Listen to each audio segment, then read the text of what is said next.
আসসালামু আলাইকুম সবাইকে। আশা করছি সবাই ভালো আছেন, সুস্থ আছেন। আজকে আমি আবারও একটা নতুন ভিডিও নিয়ে চলে এসেছি। আর আজকের আমার ভিডিওটা হচ্ছে শিফন হিজাব রিলেটেড। আমি রিসেন্টলি আমার কমেন্ট বক্স চেক করেছিলাম যে কী নিয়ে নতুন করে ভিডিও বানানো যায়। তো আমি দেখলাম যে কমেন্ট বক্সে বেশিরভাগই হচ্ছে অনেকেরই হয়তো শিফন হিজাবটা নিয়ে একটু কনফিউশন আছে। তো আজকের ভিডিওতে আমি চেষ্টা করব হচ্ছে মোটামুটি প্রত্যেকের কনফিউশন কিছুটা হলেও দূর করার, যতটুকু আমি জানি আমার জানার মধ্যে থেকে দূর করার চেষ্টা করব। কারণ দেখা যায় যে অনেকে অনেক রকম প্রবলেমের কথা বলেছেন।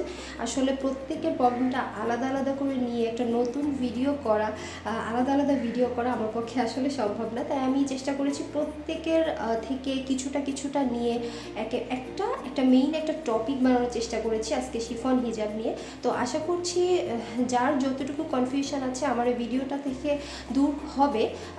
তাহলে চলুন আমি বেশি কথা না বাড়িয়ে আজকের ভিডিওর মেইন টপিকে চলে যাচ্ছি। আমি একটা মেরুন কালার শিফন হিজাব নিয়ে নিয়েছি, আর এটা হচ্ছে রেগুলার যে সাইজটা বাজারে সবথেকে বেশি অ্যাভেলেবেল আমি সেটাই নিয়েছি। এটা হচ্ছে 17 to 30 ইঞ্চেস, মানে হচ্ছে আমাদের যে লম্বাটা আছে লম্বাটা হচ্ছে 70 ইঞ্চেস, আর আমাদের যে চওড়াটা আছে এটা হচ্ছে 30 ইঞ্চেস। তো আপনারা বুঝতে পারছেন যে এই যে সাইজটা এটা কিন্তু একদমই ফুল কভারেজ না, এটা হচ্ছে আমাদের মিডিয়াম কভারেজ দিবে। সো এই জন্যই আমি যেটা দেখেছি যে সব থেকে বেশি আমি কমেন্ট পেয়েছি যে শিফন হিজাব কীভাবে ফুল কভারেজ করা যায়, এই সাইজটা দিয়ে ফুল কভারেজ করা যায়। কারণ যেহেতু বাজারে সব থেকে বেশি অ্যাভেলেবেল, আমাদের কাছে কিন্তু সবার কালেকশানে এই সাইজটাই আছে। ইভেন আমার কালেকশানে মোস্ট অফ এই সাইজটাই সব থেকে বেশি আছে। তাই আমরা যদি চাই যে বাজারে রেগুলার যে ফুল কভারেজ হিজাবগুলো পাওয়া যায় সেগুলোর মতো কভারেজ করে পড়তে, আসলে মিডিয়াম একটা কভারেজ হিজাব দিয়ে অত বড় কভারেজ আসলে পাওয়া তো সম্ভব না। বাট যতটুকু এই হিজাবটা দিয়ে করা সম্ভব, যতটুকু আমাদের সবারই যেহেতু সাইজটা এটাই বেশি অ্যাভেলেবেল, তো আমাদের সবার চেষ্টা করতে হবে যে এই সাইজটার মধ্যে কিভাবে আমাদের যে কোনো ড্রেসের সাথে আমাদের বডিটা মোটামুটি কভার হয়, বডিটা কভার করে আমরা ভালো মতো পরতে পারি। তো আজকে আমি দেখিয়ে দিব যে আপনার সালোয়ার কামিজ হোক বা শাড়ি হোক অথবা টপস হোক, বিভিন্ন ড্রেসের সাথে কিভাবে বা কোন ভাবে পরলে মোটামুটি একটা এটা দিয়ে আপনার কভারেজটা আপনি পেয়ে যাবেন। তো ছোট ছোট কিছু নিয়ম আছে, এগুলো ফলো করলে আসলে কভারেজ করা সম্ভব।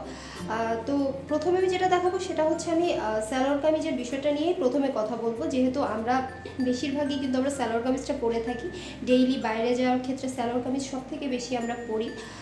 তো সালোয়ার কামিজের ক্ষেত্রে আপনারা যেটা করতে পারেন সেটা হচ্ছে আমি ঠিক যতটুকু যেভাবে নিয়েছি, এটা হচ্ছে আমার এই যে বাঁ সাইডটা হচ্ছে আমি ছোট রেখেছি, আর আমার ডান সাইডটা আমি বড় রেখেছি আর কি। তো আমার ঠিক যতটুকু প্রয়োজন আমি আমার এই সাইডে ততটুকুই রাখছি। এখন আপনার প্রত্যেকের যার যতটুকু প্রয়োজন হবে সে ঠিক ততটুকু এই সাইডে রাখতে পারে। তো আমার মনে হয়েছে যে আমার এতটুকু রাখলে হয়ে যাবে, তো আমি এতটুকু রেখেছি। তো এতটুকু রেখে আপনি আপনার কাজ শুরু করবেন। জেনারেলি নর্মাল হিজাবের মতোই আমরা সবাই ফোল্ড করে নিব। আমি এখানে মোটামুটি চেষ্টা করবেন যে খুব বেশি ফোল্ড করার প্রয়োজনে, যেহেতু হিজাবটা চওড়াটাও খুব বেশি না, তো আপনি যত ফোল্ড করবেন এটা তত বেশি পিছন থেকে ছোট হয়ে যাবে। তো মোটামুটি আপনার পিছনের যে সাইডটা, এই পিছন সাইডটা যাতে কভার হয়ে থাকে, তারপরে যতটুকু ফোল্ড করলে মোটামুটি ভালো হয় ততটুকুই আপনারা ফোল্ড করবেন। ফোল্ড করে আমরা এখানে একটা পিন করে নিব। নর্মালি এটা খুবই সিম্পল, একদমই সহজ একটা। ফোল্ড করে নিয়ে আমরা হচ্ছে এই সাইডে ঘুরিয়ে দিব।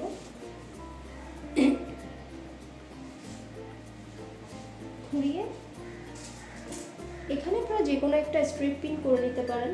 আমি একটু স্টোন স্ট্রেট পিন করে নিচ্ছি। আমার কাছে মনে হয় যে এই সাইডটা একটু স্ট্রেট পিন দিলে সব থেকে বেশি ভালো লাগবে। এখন আপনার এই সাইডটা কিন্তু অলরেডি কভার হয়ে গেছে। এখন আপনারা এই সাইডটাতে কী করবেন, কারণ এই সাইডটাতে কিন্তু কভার আমাদের হয়নি। তো যেহেতু সালোয়ার কামিজের কথা আমি বললাম, আমাদের প্রত্যেক সালোয়ার কামিজের সাথে কিন্তু একটা ওড়না থাকবে। অবশ্যই আপনারা করবেন যে এই সাইড থেকে একটা ওড়নাটা নিয়ে নেবেন, যে যেভাবে নিতে চাচ্ছেন। কেউ এভাবে ছেড়ে নেয়, কেউ এরকমভাবে নেয়। এরকমভাবে না। তো আপনারা যে যেভাবে দরকার সেইভাবে আপনারা ওড়নাটা এই সাইডটাতে যদি নিয়ে নেন, নিয়ে আমাদের এই যে হিজাবটার নিচ থেকে ওড়নাটা দিয়ে পিন আপ করে ফেলবেন। পিন আপ করে ফেলবেন, এখানেও একটা পিন করবেন, ঠিক এখানেও একটা পিন করবেন। আমি আমার পিন করার ভিডিওতে কিন্তু এই বিষয়গুলো বলে দিয়েছিলাম যে অবশ্যই 2 ঘাড়ে পিন করতে হবে, নাহলে কিন্তু এই জিনিসটা ভাবে সরে পড়ে যাবে। তো 2 সাইডে একটা পিন করে নেবেন, তাহলে কিন্তু দেখবেন যে এক সাইড ওড়না দিয়ে কভার হচ্ছে আর এক সাইড আমার হিজাব দিয়ে কিন্তু কভার হয়ে যাচ্ছে, আবার আমার ব্যাক সাইডটাও কিন্তু কভার থাকতেছে। তো এইভাবে যদি আপনারা সালোয়ার কামিজের সাথে করেন তো মোটামুটি কভারেজটাও ভালো পাবেন। আর আরেকটা কথা সেটা বলে নিব, সেটা যেহেতু শিফন হিজাবটার ম্যাটেরিয়ালটা কিন্তু একটু ট্রান্সপারেন্ট, হয়তো দেখা যাচ্ছে যে আমি একটা দিলে হয়তো আমার মুখ দেখা যাচ্ছে। তো যেহেতু ট্রান্সপারেন্ট আপনারা মোটামুটি সবাই চেষ্টা করবেন নিনজা ক্যাপ যেটা আছে, নিনজা ক্যাপ নিচে পরে নেওয়ার চেষ্টা করবেন সবাই। কারণ যদি নিনজা ক্যাপ পরে নেন, আপনার যে গলার যত অংশ যেগুলো যদি কখনো রোদে গেলে দেখা যেতে পারে অথবা এমনি যদি দেখা যায় কখনো, আপনার নিনজা ক্যাপটা থাকার কারণে কিন্তু আপনার এই গলাটা দেখা যাবে না। গলা হোক বা এই যে কান হোক, কোনো কিছু দেখা যাবে না। তো সেহেতু নিনজা ক্যাপটা সবসময় পরার চেষ্টা করবেন। আর শীতে তো নিনজা ক্যাপ পরা আসলে কোনো ব্যাপার না, সবাই ইজিলি পরতে পারবেন। বাট গরমের ক্ষেত্রেও হয়তো অনেকের প্রবলেম হতে পারে যে অনেকে কিন্তু ক্যাপই পরতে পারবে না গরম থাকার কারণে, সেক্ষেত্রে নিনজা ক্যাপটা তো আরও বেশি ভারী একটা বিষয়। বাট আমাদের মডেল স্মার্টে 2 টাইপের নিনজা ক্যাপ আছে, একটা হচ্ছে গেঞ্জি ম্যাটেরিয়াল আর একটা হচ্ছে নেট ম্যাটেরিয়াল। তো যাদের কিনা গেঞ্জি ম্যাটেরিয়াল পরলে বা একটু নিনজা ক্যাপটা মোটা ম্যাটেরিয়াল পরলে একটু প্রবলেম হয়, তারা সেক্ষেত্রে নেট ক্যাপটা কিন্তু ব্যবহার করতে পারেন। নেট নিনজাটা ব্যবহার করলে নেট নিনজার যে ফুটাগুলো আছে এখান থেকে আপনার বাতাস ইন করতে থাকবে, সো আপনার যে গরম লেগে যাওয়ার বা গরম লেগে খারাপ লাগার প্রবলেমটা এটা কিন্তু আর হবে না। সো আপনারা নিনজা ক্যাপ ট্রাই করতে পারেন। আর আমাদের যে গেঞ্জি ম্যাটেরিয়াল নিনজা ক্যাপটা আছে ওটাও অনেক ভালো, ওটাও একদমই গরম আপনি পরতে পারবেন। বাট তারপরেও ইনকেস যদি কারো প্রবলেম হয়ে থাকে সেক্ষেত্রে আপনি নিনজা ক্যাপের নেটটা ট্রাই করবেন। মানে মোট কথা হচ্ছে নিনজা ক্যাপটা মোটামুটি পরার চেষ্টা করবেন, তাহলে যে ট্রান্সপারেন্ট যে বিষয়ে যা প্রবলেমটা হয় এটা আসলে আমাদের আর হবে না। যাই হোক, এটা আমি দেখিয়ে দিলাম হচ্ছে সালোয়ার কামিজের ক্ষেত্রে। এবার আমি হচ্ছে শাড়ির ক্ষেত্রে কি করবেন সেটা আমি দেখাবো। তো শাড়ির ক্ষেত্রে একটা কথা বলে নিচ্ছি যে আমাদের শাড়ি পরলে মোটামুটি কিন্তু আমাদের বডি অলরেডি আমরা কভার করেই ফেলি শাড়ি দিয়ে। বাট তারপরও আরেকটা বিষয় হচ্ছে শাড়ির একটা সাইড কিন্তু একটু টাইট থাকে, একটা সাইড ঢোলা থাকে। সো খেয়াল রাখতে হবে যে আমরা যদি কভারেজ করতে চাই অবশ্যই আমাদের যে সাইডটা টাইট থাকবে, যার যে সাইডটা টাইট আসবে সেই সাইডটাতে যাতে আমাদের হিজাবটা দিয়ে কভার হয় সেটা আমাদেরকে খেয়াল রাখতে হবে। তো আমরা যেটা করব, আমি যেমন বললাম নিনজা ক্যাপ অবশ্যই পরে নেবেন। আমি ভিডিওতে নিনজা ক্যাপ পরে দেখাচ্ছি না, বাট আপনারা অবশ্যই নিনজা ক্যাপ পরে নেবেন। আমি আমার প্রয়োজন মতো ফোল্ড করে নিচ্ছি। ফোল্ড করে নিয়ে এই সাইডে, তখন বাম সাইডে আপনার কোনো খুব বেশি বড় রাখার প্রয়োজন হবে না, জাস্ট যতটুকু পিন আপ করার জন্য প্রয়োজন হয় ততটুকুই আপনি বাম সাইডে রাখবেন। বাম সাইডে রেখে দেন হচ্ছে পিন করে দেবেন।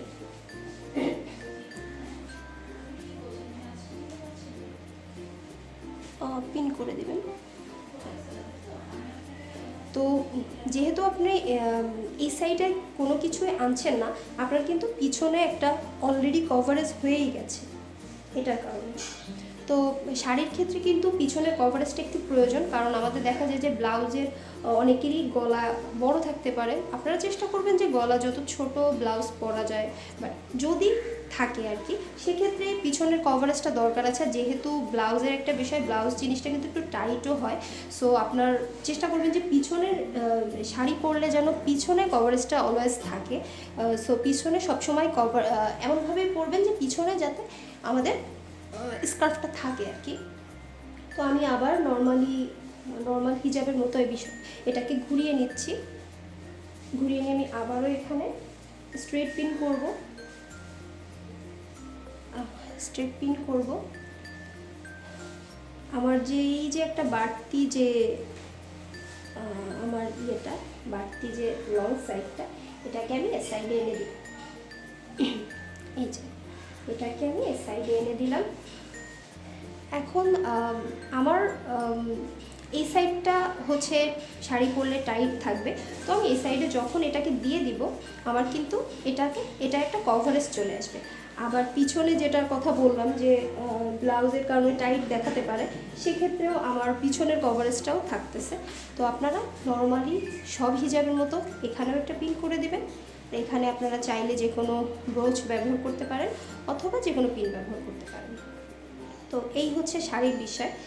তো এবার হচ্ছে যে বিষয়টা দেখাবো সেটা হচ্ছে আমি টপসে পরার বিষয়টা দেখাবো। টপসে কীভাবে পরলে মোটামুটি দেখতে ভালো লাগবে, মানানসই লাগবে, আর কভারেজটাও হবে। বাট এখন আমি যেটা দেখাবো সেটা হচ্ছে এই স্টাইলটা মোটামুটি যারা হেলদি তারা যদি ফলো করেন, আমার যতদূর মনে হয় তাদের ক্ষেত্রে এটা কভারেজ খুব বেশি দিবেন, যেহেতু হিজাবটাই কভারেজ নেই হিজাবটা, সো তাদের ক্ষেত্রে কভারেজটা খুব বেশি দিবে না। তো এটা মোটামুটি যারা খুব বেশি হেলদি না, মিডিয়াম, তারা ট্রাই করলে আই থিঙ্ক বেশি ভালো হবে। সব ওটার মতোই এখানে যতটুকু আপনার প্রয়োজন হয় আপনি আপনার কভারেজ এখানে নিয়ে নেবেন। আমার এতটুকু হলেই যথেষ্ট, এর বেশি কভারেজ আমার প্রয়োজন নাই।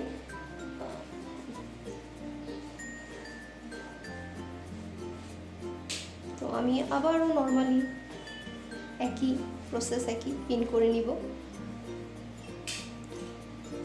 পিন করে নিচ্ছি, আবারও এভাবে ঘুরিয়ে পিন করব।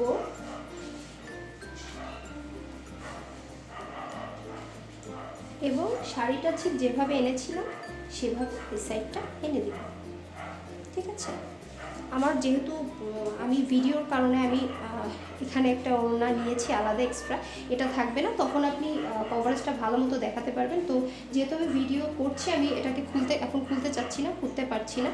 সো আপনারা যখন নর্মালি বাসায় নিজেরা করবেন তখন দেখতে পারবেন যে এটার কভারেজটা একদমই আপনার পারফেক্ট হবে। আর আপনি হচ্ছে আপনার যতটুকু লাগে ঠিক ততটুকু রেখে রেখে তারপরে হচ্ছে এটাকে এভাবে আনবেন।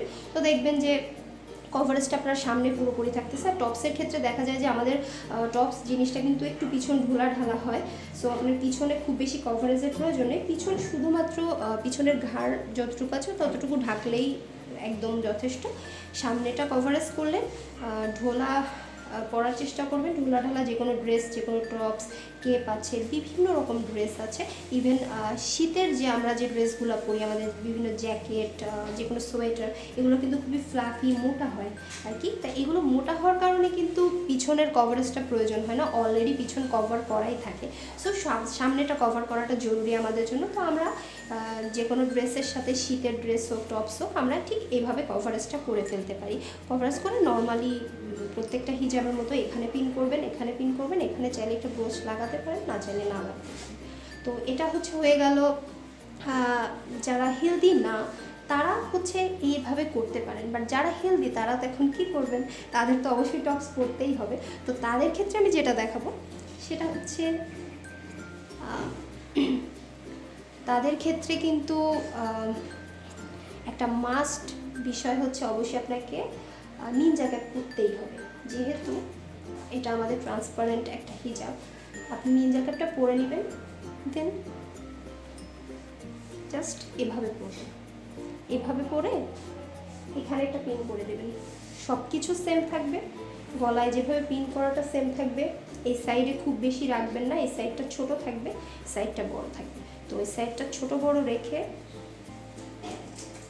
এই ঘাড়ে একটা পিন করতে হবে, আর এটা যাতে সরে না যায় এই ঘাড়ে একটা পিন করতে হবে, এই ঘাড়ে একটা পিন করতে হবে। তো যখন দুই ঘাড়ে পিন করবেন দেখতে এরকম লাগবে, দেখতে অনেক বেশি সুন্দর লাগবে। সবসময় যে লেয়ার বেশি দিলেই যে হিজাব করলে সুন্দর লাগে এরকম কিছু না। শিফন হিজাবগুলো এমন একটা হিজাব যে আপনি যেভাবেই পরেন না কেন খুবই সুন্দর লাগে দেখতে। আর যে কোনো লুক, অফিস হোক বা যেখানে আপনি যান, ইভেন অনেক বেশি গর্জিয়াস হিজাবের সাথেও কিন্তু শিফন হিজাবগুলো অনেক অনেক বেশি সুন্দর লাগে। সো আপনি যদি এইভাবে করেন, এভাবেও দেখতে আপনাকে অনেক অনেক সুন্দর লাগবে। সো আপনারা এইভাবে করতে পারেন যারা একটু হেলদি তারা হচ্ছে এই স্টাইলে একটি টপসের সাথে পরবেন। সালোয়ার কামিজের সাথে এভাবে পরার দরকার নেই। সালোয়ার কামিজের সাথে আমি যেভাবে দেখিয়েছি ওভাবে আপনারা হেলদি হলেও অথবা যদি স্লিম হন, হেলদি হন, যাই হন, ওভাবে পরলে আপনি কভার পেয়ে যাবেন। আর শাড়ির সাথে যেটা দেখিয়েছি ওটার ক্ষেত্রেও সেম, বাট শুধুমাত্র টপসের ক্ষেত্রে আপনারা যদি এই স্টাইলে যান তাহলে আপনাদের বডি, পিছন সব জায়গায়, পিছনটা একদমই কভার থাকবে, সামনেটাও একদম কভার থাকবে। সো আপনাদের কোনো রকম কোনো চিন্তা নেই, চিন্তা ছাড়াই আপনি টপসের সাথে সুন্দর মতো কভার করে পরতে পারবেন। তো আজকে আমার এই যে চারটা যেটা দেখালাম, চারটা স্টাইল দেখালাম, তো এই চারটাই দেখানো ছিল। আরও যদি কিছু জানার থাকে আমাকে অবশ্যই কমেন্ট করে জানাবেন, আমি সেটা নিয়েও আলাদা করে ভিডিও বানানোর চেষ্টা করবো, কারণ সব কিছু আমার মাথায় নেই, যতটুকু আমার মনে আছে ততটুকুর মধ্যে হচ্ছে আমি দেখানোর চেষ্টা করছি। আরেকটা কথা হচ্ছে, আমি আজকের ভিডিওতে যা যা ব্যবহার করেছি প্রত্যেকটা জিনিস আপনারা স্মার্টে অ্যাভেলেবেল পাবেন। যেমন শিফন হিজাব এখন বর্তমানে আমাদের স্টক আউট আছে, বাট আশা করছি খুব তাড়াতাড়ি আমাদের শিফন হিজাবটা স্টকে চলে আসবে এবং আমরা হচ্ছে বাজারের সব থেকে কম দামে আপনাদেরকে শিফন হিজাব দিচ্ছি। দোয়া করবেন যেন সবসময় এরকম কম দামে আপনাদেরকে দিতে পারি। আর আমাদের কাছে তাছাড়াও হিজাব পিন আছে, হ্যান্ড স্লিভ আছে, বিভিন্ন টাইপের হ্যান্ড স্লিভ। আজকে আমি যেটা পরেছি এটা ছাড়াও আরও বিভিন্ন টাইপের হ্যান্ড স্লিভ আমাদের কাছে অ্যাভেলেবেল আছে। বিভিন্ন রকম পিন আছে, straight pin, diamond pin, antique pin, তারপরে বিভিন্ন রকম ক্যাপ আছে, টিউব ক্যাপ আছে, বাইন্ড ক্যাপ আছে, নিনজা ক্যাপ আছে, তারপর বিভিন্ন টাইপের হিজাব কালেকশান আছে। তো অবশ্যই আমাদের পেজটা ভিজিট করবেন। আমি আমার পেজ লিঙ্ক হচ্ছে ডেসক্রিপশন বক্সে দিয়ে দিয়েছি, আপনারা পেজ থেকে ডেসক্রিপশন বক্সটা একটু চেক করবেন। আর যদি কোনো কিছু পছন্দ হয় অবশ্যই সরাসরি ছবি নিয়ে আমাদের পেজে ইনবক্স করবেন। তো আজকে এই পর্যন্ত, সবাই ভালো থাকবেন, আল্লাহ হাফেজ।